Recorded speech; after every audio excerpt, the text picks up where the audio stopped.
Hi everyone, my name is Wesley Brands and in this presentation I will show you the work I have done so far for my master thesis which I will start next week.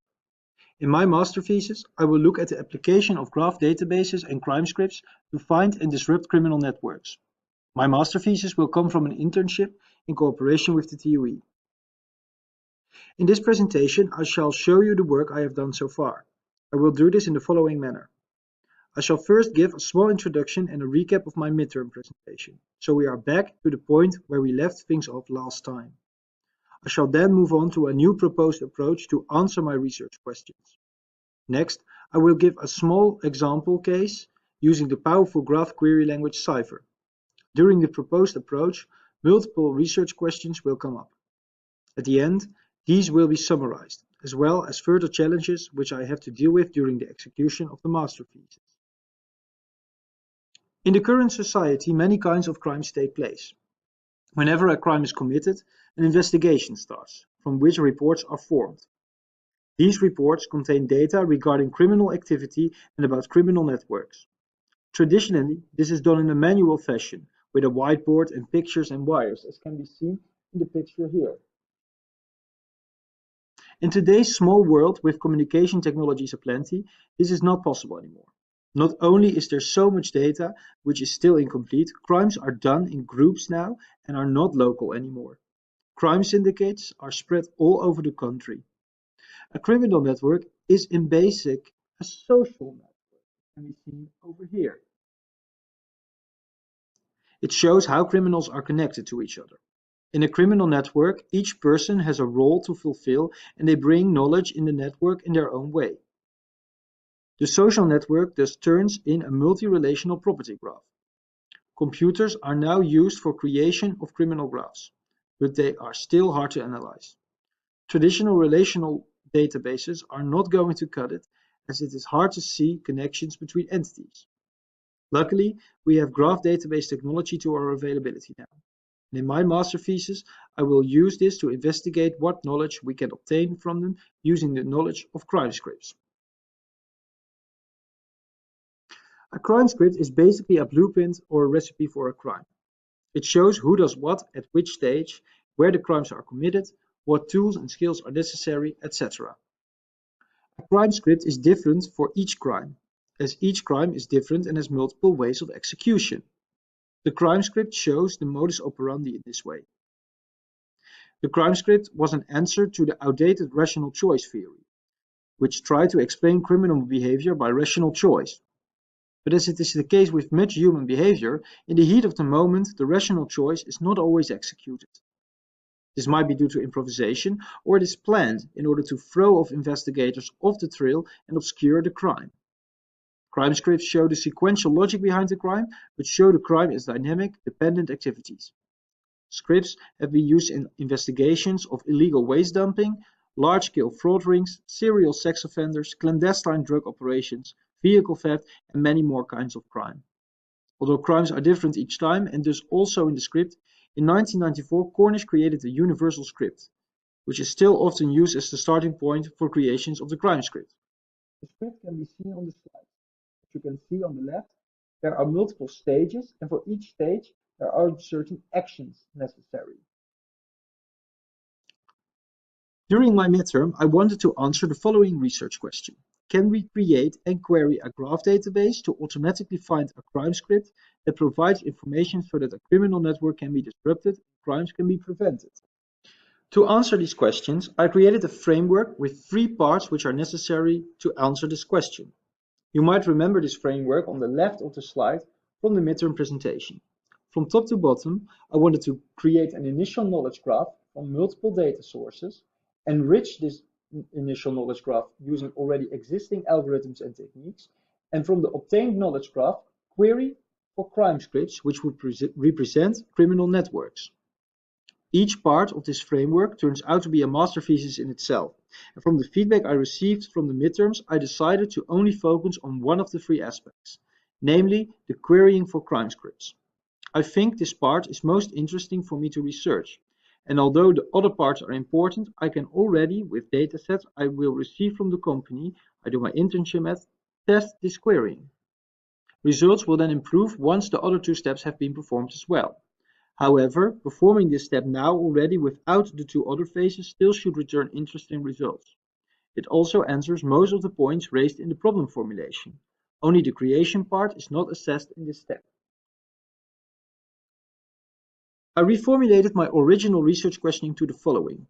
Given a knowledge graph in the form of a graph database and a crime script, can we query the graph database in order to find information so that the criminal network can be found and disrupted, and so that crimes can be prevented?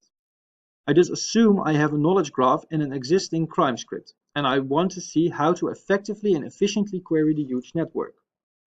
To form this research in an actual product, I propose the creation of a tool so that the user can, armed with a network and a crime script, easily find different subgraphs which fulfill the crime script. This way, a user does not have to search manually through a graph, but a criminal network is automatically found, which shows how each node in the subgraph fulfills a role. This brings me to the second research question. Can we design a tool so a user can easily find crime networks formed by a crime script and assess various aspects of it related to crime disruption and prevention? The returned subgraph must be assessed by the user. This means that the tool must also return a set of characteristics of the graph so that it can be assessed by an expert. The assessment will help estimating the likelihood this criminal network will actually be useful, or, if it has not yet been established, if this establishment will happen at any point in time and what needs to happen for it to be established. This can help showing how to prevent the crime from happening. Statistics which can help assessing are on the right of the slides under the output.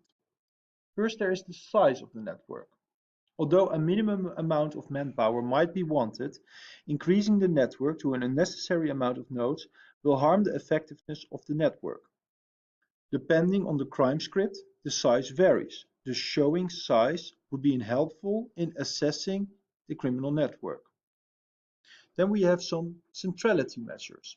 First, there's degree centrality. A node which has a high degree centrality might indicate the fulfillment of an important function, such as a leader or a criminal broker. If crime scripts contain these roles or other central roles, it might be an interesting node to start investigations.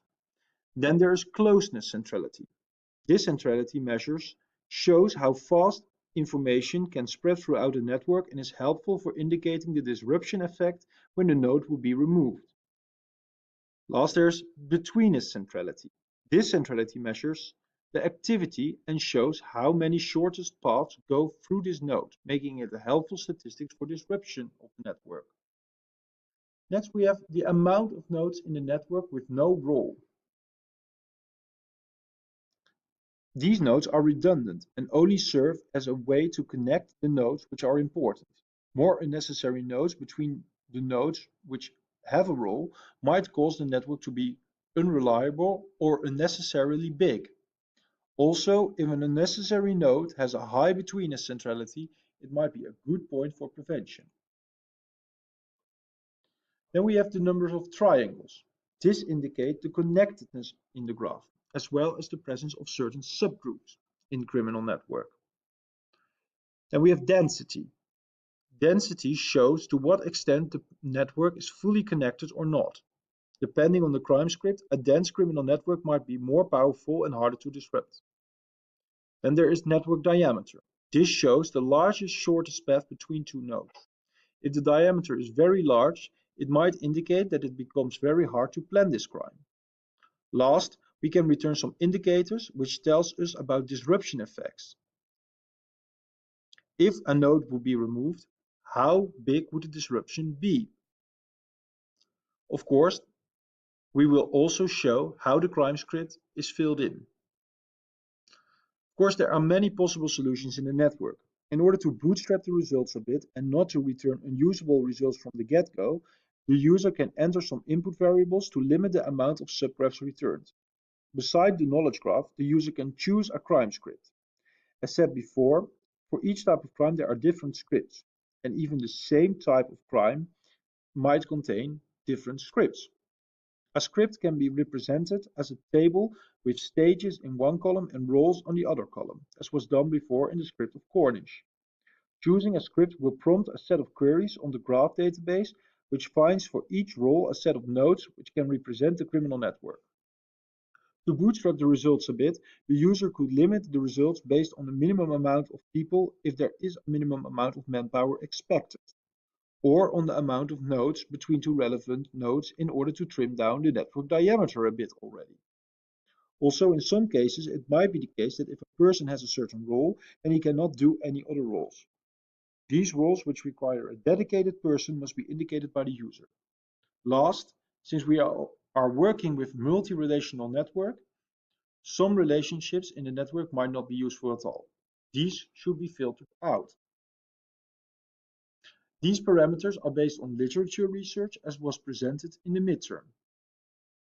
The list is not exhaustive in any way, and some demands might not be useful or other might be wanted. To find this, I need to consult criminologist, which the company I will do my internship at has contacts with. Now, let's do some logic. Each script has a set of stages, and each stage has a set of roles. If there are n roles in stage S, we thus have a set of R1, R2, and Rn roles which are elements of state S. Our goal is to assign to each role Ri a set of vertices which can fulfill the role. We then get an assignment like here is shown in the slide. To get the information from the graph, to fill the nodes, we create a set of queries Q1 to Qm in order to fill one or more roles at that stage.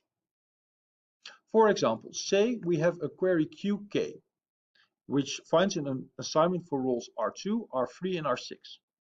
R2 can be fulfilled by vertex V2 and V4, R3 can be fulfilled by vertex V12, and R6 can be fulfilled by no vertex in the graph, so it returns an empty set. We get a set of vertices for each role, so R2 is assigned to V2 and V4, R3 to V12, and R6 an empty set.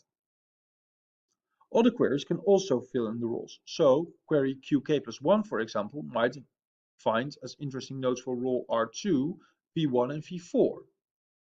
The results of both these queries can be put in logical disjunction predicates, as is done here and here. If we put a conjunction between these predicates, we create a CNF. And if we solve this long CNF, we will find one vertex which is assigned to role 2 by all the queries. If one of the queries returns an empty set, which for example has been done here, then it might be that we get no results back if we put them in a conjunction. Depending on the crime script, we need to handle these situations in different ways. What we get back now is for each role a set of nodes which can be fulfilled, which can fulfill the role in the network. Now we need from this list of assignments to create a matching subgraphs. This brings us to the third research question. Given the nodes which have been returned as the nodes which fulfill a role in the crime script, how can we effectively create a subgraph that shows how the nodes connect to each other? A possible technique is to, once I have all the nodes which can fulfill a role, is checking for each possible combination of nodes if a network can be built from the bottom up, each iteration extending the network. Another possibility might be the use of G-core. I've not checked G-core out yet, but it was advised to me. Here I will show a basic idea of how the user can use the tool. As seen on the left, for different kinds of crimes, there are different crimes available.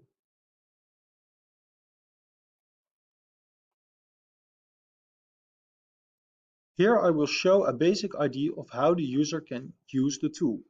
As seen on the left, for different kinds of crimes, there are some crime scripts available. These scripts have already been translated to a set of queries. If one is selected, in our example, for example, for bank robbery script B, it is shown in the middle. It is the same script as given as an example in the midterm presentation. Here the roles which need a dedicated person are indicated in green. The getaway driver should be such a role. The criminals cannot have it that the driver is doing something else during the crime. On the right, the user can indicate the parameters for bootstrapping, the minimum amount of nodes, and the maximum amount of nodes between two relevant nodes. Also, they can choose which relationships are important in the graph, and they can assign to each kind of relationship a weight. This way, we can more effectively apply shortest path algorithms. The tool returns a graph and shows graph statistics.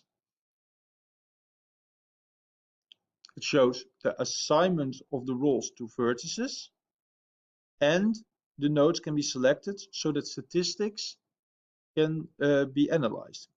If we cannot assign a vertex to a role, it might indicate we are missing data. Also, we can experiment with the subgraph. For example, we could remove a node. This should alter the statistics in the graph, and it can indicate the disruption effect. Per node, it should also be the disruptive per node. This could also be indicated as disruptive statistics. This brings us to the fourth research question. From the subgraph obtained, how can we concretely provide suggestions to the user which will help disrupting the criminal network and prevent crimes? Indicators are, for example, statistics like betweenness centrality, and also if a node is removed and the network is now shattered in two or more connected components, it shows how important the node is. This might be indications to concretely suggest actions to disrupt criminal networks. Since we are working with property graphs, Cypher seems a good query language to use. Cypher also has some nice algorithms already implemented, so you can retrieve the statistics we currently want as output, and has some ways of taking into account the input parameters, such as which links to take into account and the maximum amount of nodes between two relative nodes.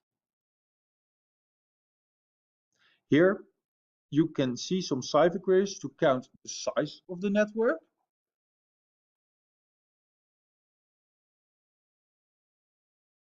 the degree centrality and the average degree centrality, betweenness centrality and closeness centrality, and the amount of triangles in the graph. Let's show an example on how crime scripts can be translated into queries and how this gives us back the results. Here we use a simple example so we can do things manually. In the end, things should go automatical. We first create the following crime script. The gang exists from at least 3 people who commit robberies. Each member of the gang operates in the same area. There is one person who serves as a leader person, and he knows all the robbers directly. The robbers do not know each other directly in order to prevent any betrayal. The leader person only leads, he does not commit any crimes himself. We can already see there are 4 roles here: robber 1, robber 2, robber 3, and the leader. I used the Neo4j's criminal sandbox database to test this. They use a POL model, which stands for people, objects, locations, and events. They show the different relations between these different kinds of nodes. Not only criminal activity is recorded in this database, also innocent people which are related somehow are included, which is just as I want in the real thesis. According to the crime script, the robbers must all be present in the same area. We can execute this query and find all the persons who committed a robbery along with the location of the crime. Kathleen is only active in this area. However, Lillian, Rebecca, Ernest, and Norma are all active in the same area. This means these 4 people might be interesting for our crime script. Now we need a leader figure. This means we need a common acquaintance. Executing the query on the right gives back a small network. There is a common acquaintance named Anne, and moreover, the robbers do not know each other, which is also necessary according to the crime script. The only thing left to do now is check if Anne is indeed the leader. This can only be if she does not commit any crimes herself. So if we return everything to which Anne is connected, we find a lot, only no crimes. Hence, we can completely fill in this crime script with Anne as the leader and the 4 names we found earlier as one of the 3 robbers. We have done this now query for query, and in a more automatic example, logical predicates will be used, as explained before. For the robbers, we can use any of the names, as long as the robbers are not the same. For the leaders, two queries might be necessary. For example, the query as shown before, telling N is an acquaintance of all the robbers, and a query which shows all the innocent people. This will return a huge network or a huge logical predicate with 300 nodes, one of them being N. If we put these nodes in a disjunction and work out the CNF, only one result pops out, N as a vertex which fulfills the leader role. However, we can do a bit more. We just saw that N could be the leader of a gang. Assuming this is the case, we can see how many of our contacts are indeed criminals. Running the query on the slide, the following subgraph is given, and it shows all acquaintances of N are involved to some sort of crime. If she is the leader of the gang, she might want to look to new recruits for her robbery division. Running the query above, we get to see all friends of friends from the people already connected to N. These people are innocent now, but they might be recruited by N. As long as they do not know any of the robbers, they can be recruited for the robbery division of the gang. The graph is shown in the table on the right. It shows that Paul, Walter, Andrea, Sandra, James, Kelly, Mary, Dennis, Howard, Annie, Henry, Christopher, Michael, and Patricia are not connected to Rebecca, Lillian, Norma, and Ernest, who already can be in the robbery division. They all might be recruited. They are within reach of N and they do not know yet any of the robbers. These people are interesting ways for preventing a crime network to escalate. To recap, here are all the research questions again. In the presentation, I have shown you the work I have already done. However, there are still some challenges I need to overcome during my master thesis in order to answer the questions.